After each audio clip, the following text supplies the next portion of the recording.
To Larry there. Right, we can speak now to Brandon Tatum, a former police officer and founder and CEO of the Officer Tatum. Thank you very much for coming on the programme. My pleasure. So we're going to talk about lots of the wider issues just in a moment, but first of all, just wanted to get your reaction to the conviction. Well, first of all, I think most of what I heard on the broadcast all the way here is confusing to me. I think we're living in the twilight zone. This conviction, in my personal opinion, did nothing for our country. I mean, people are living a lie. I mean, this was one police officer, one person in the community. They found him guilty. This was the swiftest justice I've ever seen in my life. The day after the film came out, he was arrested. He was tried. 10 hours of deliberation, he was convicted. I'm not really sure why people are acting like this is monumental. Also, he did not get a fair trial, in my personal opinion. There was a lot of obstruction that happened. They paid the family out $27 million before the jury could be selected. I mean, they're going to have a case in appeal. So I don't know why people are celebrating, and I don't know why this is such a big focal point, other than people are making money off of the pain of people in our country.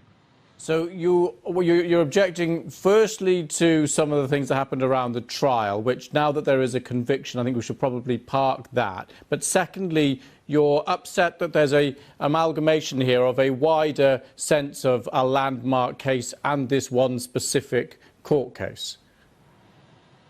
Yeah, this is not a landmark case. I think this is a political agenda. They're pushing lies in our country. Policing in America is not inherently racist. We don't live in a racist country. This was an interaction between a police officer that I thought did the wrong thing and a black man who was on drugs, high, resisting arrest, and ended up being killed by that police officer.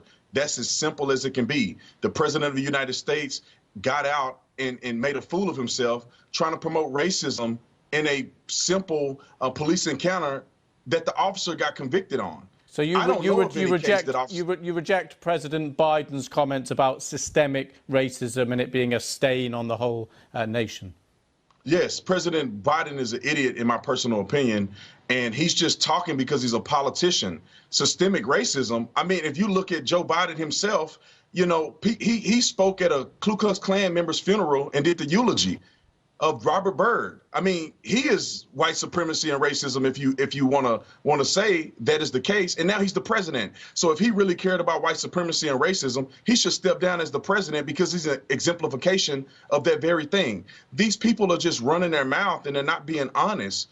We don't have a problem with racism in our country. We have a problem with people not following the law. We also have a problem with politicians making up things so they can get reelected. And that's exactly what has been happening. That's why you never see anything change. They're lying to us. So the rate of people being killed by police the rate is higher amongst black people than amongst the rest of the population. How do you account for that if that isn't a systemic racism problem?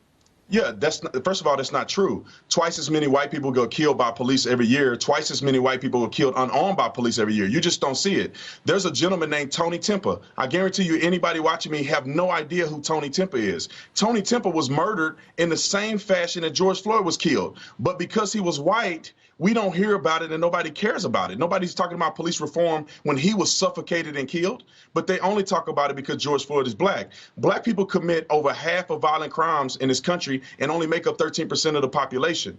They commit over half of the murders in this country, but only make up 13% of the population. And we can agree that 13% of the population aren't the criminals. There's only a small fraction of the black community that's doing this. So that explains why police are in the black communities more. And that explains why black people are incarcerated more. They are making up lies saying that it has anything to do with racism. Do you understand that there's black police officers too that patrol in many of these majority black cities? Are they racist?